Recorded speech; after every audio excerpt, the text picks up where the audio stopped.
Hocus Focus by Sarah Wilson.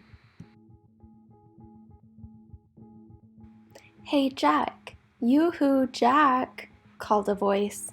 Jack knew it belonged to his friend Gina, but which of the fuzzy shapes getting off the bus was her? He had no clue. Jack, said Gina. Suddenly, she was right in front of him. Do you want to come over after school today? Jack shook his head. I can't, he replied. I have to go do something with my dad. He didn't want to tell Gina that he had an appointment with the eye doctor. Do you have trouble seeing the chalkboard in school? Dr. Romero asked Jack later that day. Sometimes, Jack admitted. Dr. Romero examined Jack's eyes. Then she made him read letters on a big chart. Well, Jack, you're nearsighted, Dr. Romero said. It looks like you're going to need glasses. She wrote out a prescription, and Jack's dad took him to buy eyeglasses at the mall.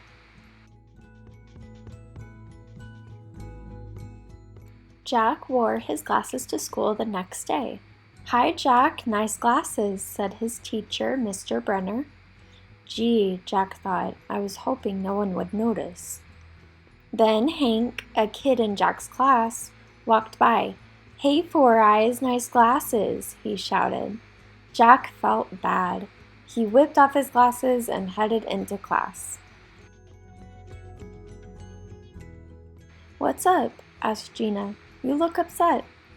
Jack showed her his new glasses. Oh, she said. She pulled out a sparkly purple case from her backpack. You have glasses too? Exclaimed Jack. Gina nodded, but I never wear them. The one time I did, Hank called me Four Eyes.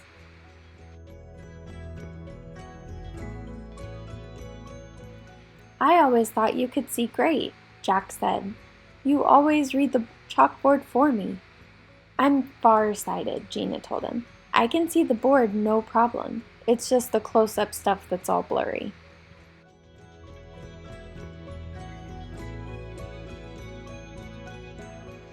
Jack decided he'd wear his glasses at home, not in school.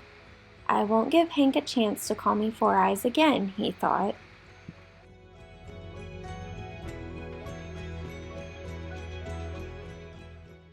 Jack and Gina make a good team. Gina could see everything Mr. Brenner wrote on the chalkboard. She told Jack, and he took notes.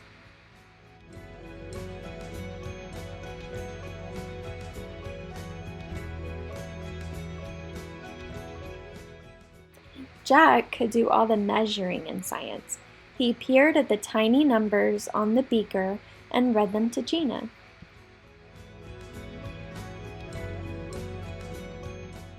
One day, Mr. Brenner pulled Jack aside. Didn't I see you with glasses on last week? He asked. Glasses? Jack repeated. Oh, those glasses. I don't need them all the time, just for, doing my homework at home.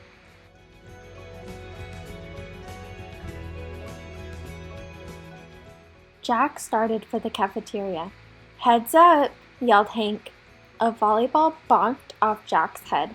Ouch, he cried. He hadn't even seen it coming.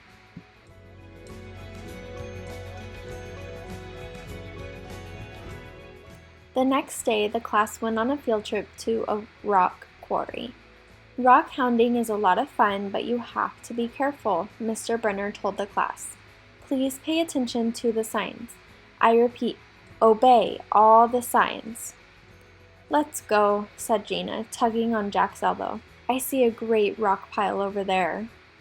All Jack could see was a blurry gray lump in the distance, but he followed after her.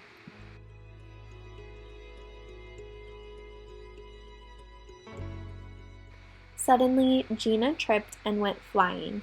Sorry, said Jack. I should have warned you about that tree root. They heard Hank laughing. Gina, how are you going to find rock samples? You can't even see stuff that's right in front of you. Gina ignored Hank. Come on, Jack, she said. We're going to find samples that he can only dream of. Wait, said Jack. This rock's pretty cool.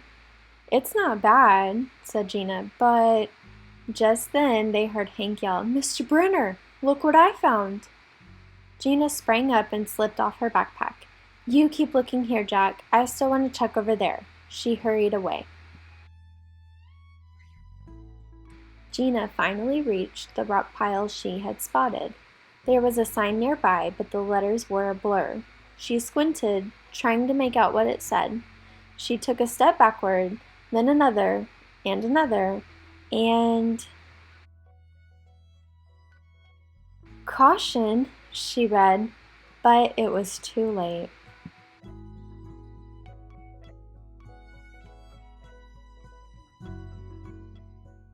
Jack, Gina shouted. Help! Jack raced toward the sound of Gina's voice. He found her standing in a hole. I can't climb out, groaned Gina. I tried, but the sides keep crumbling. Wow! Jack was peering into the hole. There are some great rock samples in there. So what? Said Gina.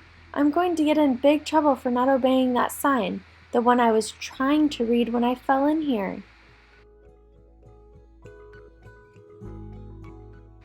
Just then, they heard Mr. Brenner call to the class. It was time to go. Now what do we do? Asked Jack in a panic. I have a jump rope in my backpack, said Gina. Go get it and pull me out of here. Hurry. Jack looked all over for Gina's backpack, but everything was a blur. He knew what he had to do. He took out his glasses and put them on. Right away, everything came into focus. There it was, Gina's backpack. Working fast, Jack tossed one end of the jump rope to Gina. He tugged and tugged. Finally, Gina scrambled out of the hole. You're heavier than you look, Jack said. I filled my pockets with rock samples while I was waiting for you, Gina told him.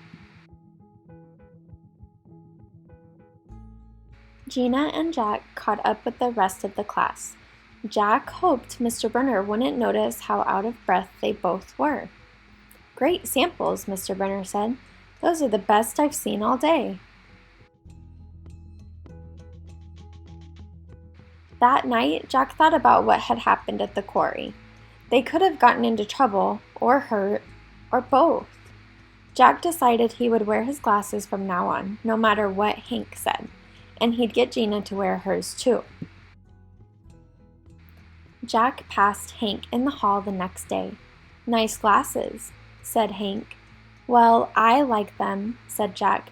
They're great for finding things, like the best rock samples. I really mean it, said Hank. Nice glasses. He gave a weak little smile. Jack couldn't believe his eyes. Hank's teeth were covered with shiny new braces. Oh, I get it, said Jack. You're afraid I'm going to make fun of you. Hank's face turned red. Well, I won't call you Metal Mouth, promised Jack, as long as you don't call me or anybody else Four Eyes. Deal, said Hank.